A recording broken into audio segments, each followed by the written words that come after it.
Now it's my distinct honor to introduce our next presenter, Deputy Mayor for Housing and Economic Development, Alicia Glenn.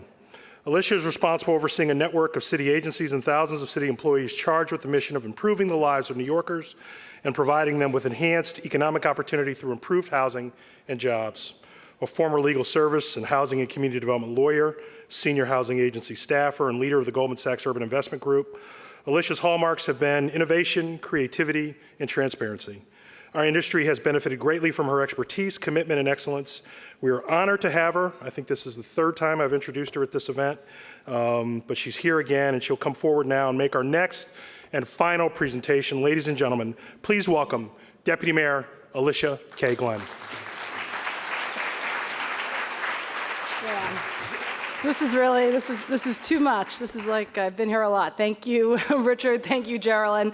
I do feel like this is an annual homecoming. I point out they still haven't fixed the lights. What are these weird lights? This is just, like, nobody ever listens to anything I say. I'm obviously not that powerful. This is the worst. Okay.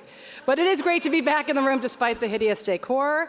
And it's also great that you're all still here because the end is always the best. I know we're at the end of a very long program and you've been, I'd say, appropriately barraged by numerous housers who've been lauding some of the amazing people. Again, people like Nicole and Kareem and Nina and Raphael and Perry, they are amazing, amazing folks, and obviously Dick Ravitch, one of our great civic leaders. So I wouldn't be doing my job if I weren't also offering the mayor my congratulations to all of you today, and keep doing what you're doing. It really is about all of you doing the work.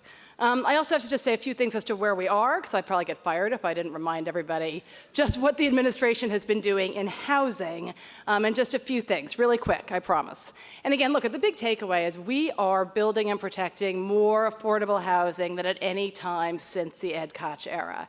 And it's just, that's an amazing thing to think about, and we're doing it year after year, and we're doing it really building on the successes of all of our predecessors, all of the administrations before us. This really is accumulation of years and years of work by many of you in this room.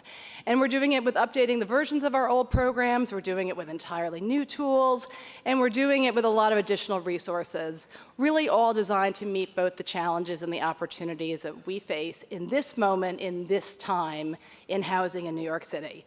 And we do it because we're really changing the lives of hundreds of thousands of people who are here today, and please God, who will continue to be here as we face some of the challenges we face nationally. But again, we couldn't do it without the nonprofits, the lenders, the developers, all of you guys. I really just want to reiterate that this really is a family effort. So thank you. But even in this incredible family, a few people always stand out, and Carl Weisbrod is one of them. So much so that I realized that part of my job has become like running around following him at getting award after award. And so, but I do it because I love him and we all love him, and it is nothing better than to talk about people who honestly deserve awards way more than the rest of us who often get awards. Here is somebody who really deserves the Roger Starr Public Service Award, because we just don't make people like Carl anymore. He is one of a kind. A truly great New Yorker, a man who knows the best place to get a martini in every single borough, a man who has suffered being a Mets fan for 5 decades, a man who is so uncomfortable in his own skin he admits he lives in Roosevelt Island, and I'm not talking about the Roosevelt Island of today, that's Cornell Tech cool. He is a consummate New Yorker. But maybe the best quality about Carl is the fact that he believes in serving the city no matter who is in office.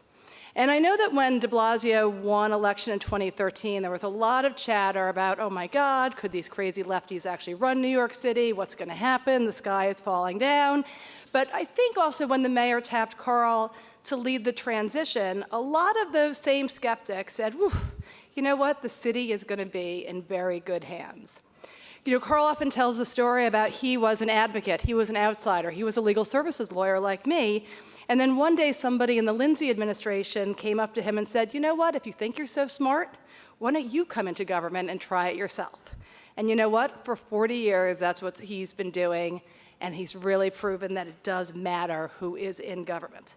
Obviously, his work at Times Square and the 42nd Street Development Corporation was one of the cornerstones of the city's resurgence. At EDC, his masterful deal to secure the USTA facility in Queens, I would argue still stands as one of the best P3 deals ever done. In Lower Manhattan, he spearheaded the transformation of an aging business district that was also reeling from the tragedy of 9/11 and has made it into the dynamic live-work neighborhood that we see today.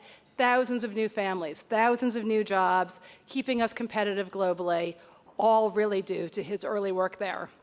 And now, of course, there's his recent tenure as the chair of the City Planning Commission. What has he done? I don't know, a few things. He put together and got passed the most progressive mandatory inclusionary housing policy in the nation. He secured the most far-reaching overhaul of the zoning code since 1961, the famous and sexy ZQA. He has brought back truly comprehensive neighborhood planning. He started with East New York. He's launched a lot of other plans that we're working on today, and finally allowing us to marry capital investments with planning again. I mean, what a concept. But let me tell you, it really matters to those neighborhoods because they get the investments that they need and those residents deserve. And he's also designed a framework for more than 100 blocks of East Midtown, which I argue will ensure that that part of our city continues to be the premier business district in the nation. And if that wasn't enough, when he finally said, enough already with you people, he has now agreed to be the chairman of the Trust for Governors Island, where he will shape the next great chapter of that unique space and be part of an unbelievable effort in New York to become one of the great places for technology, education, innovation, culture, architecture, history. Everything he is really will be part of Governor's Island as we begin to develop our program out there. So what else can I say? What better person to shape the vision of the future than somebody who's made such a critical impact on our past? Put simply, wherever Carl goes, New York City gets better. His legacy is in our buildings, in our public spaces, and in our neighborhoods. But finally, it's also really in our people. And that's why a whole generation of us, people like me, people like Marisa Lago, many, particularly I might argue women who have been in his orbit, have been brought into city government, and we spend every single day trying to live up to the bar he has set for us. I'm honored to present to him the Roger Starr Public Service Award.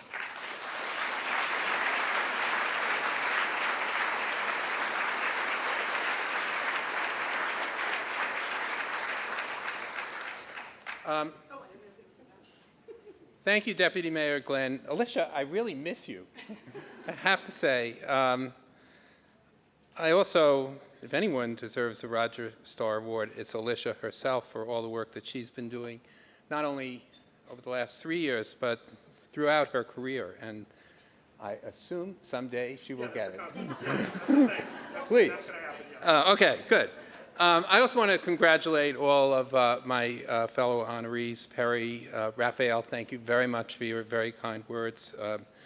Nicole, you know, I don't know if anyone here knows this, but Nicole and I actually co-taught and courses together, and it won't surprise those of you who know me pretty well that Nicole really did all the work, and I just got some of the glory of her very hard and thoughtful work.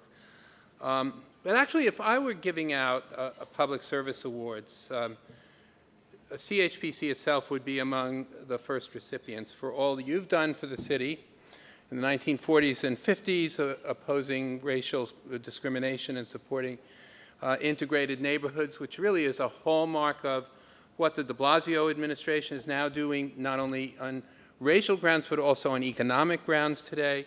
In the 1990s, advocating for radical transformation of the city's foreclosure policy, opening up thousands, tens of thousands of units of housing for reuse, and thank God we have them, and that was in many ways the hallmark of and foundation of the Koch housing program. And I have to say, in 2014, you at CHPC were the intellectual and practical foundations for zoning for quality and affordability, perhaps, as Deputy Mayor Glenn said, the most significant overhaul of the zoning resolution since 1961. So thank you, Geraldine, thank you, Richard Roberts, and thank everyone at CHPC for the incredible job you do for the city. You know, as I look back over 40 years, working inside and outside city government, and do work around the country now and around the world, I really appreciate that New York City is both the most complex and most sophisticated municipality in the world.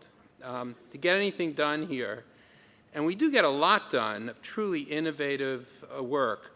We are, in many ways, the model for the world, but it really does require partnerships among government and the civic community and the private sector, and CHPC has just been such a great partner over the past 8 decades. And I will say, speaking of great partners, I really have been blessed with fabulous partners during my latest round in the government, starting with Deputy Mayor Glenn, who not only pushed me intellectually and programmatically, but can always make me laugh, and actually, despite the fact that I can find places that serve good martinis, she always drinks me under the table before she gets me to agree to whatever she wants me to agree to.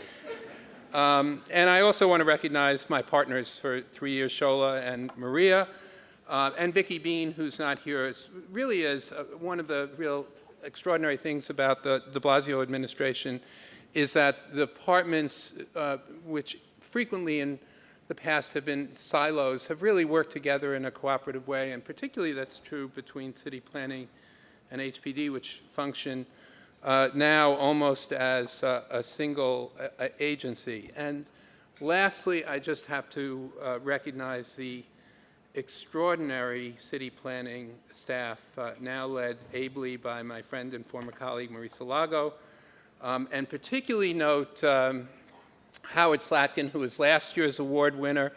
Geraldine, if city planning wins this 3 years in a row, can we retire the trophy? In some? Oh, okay. Always be more city planning people. And Anita Lermont, our great general counsel, and my true partner over the 3-year journey at my 3-year journey at city planning, the amazing executive director Purnima Kapoor. So thank you all so much.